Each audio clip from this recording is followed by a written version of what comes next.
Dr. Scott Oberhoff joins us. You're an allergist at the Austin Diagnostic Clinic at St. David's North Austin Medical Center.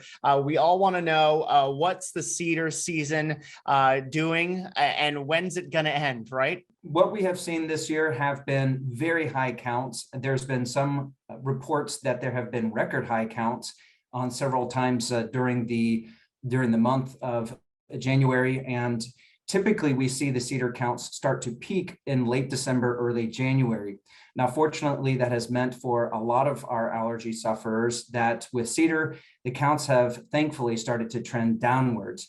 Now, here in the month of February, although they have gotten much lower, they haven't gone away completely. So there's still a day or two that symptoms still may come back to get you, even though that overall symptoms are improving. How does this cedar fever season compare to recent cedar fever seasons? Better, worse, similar?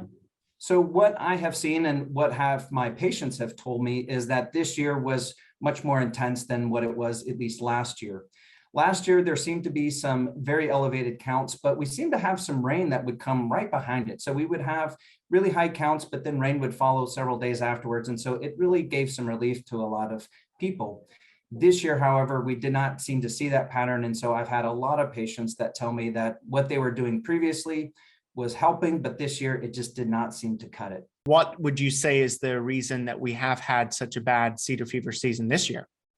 I think that a lot of it has been, we had a tremendous amount of rain throughout the summer, which typically we don't receive. And this year was, I believe, one of the more wet years that we've had throughout the summer. And I think that growing season allowed for there to be, more of these plants to be able to build up steam, if you will, to be able to pollinate. And I think the trees and the plants in general try to take advantage whenever they do see those things.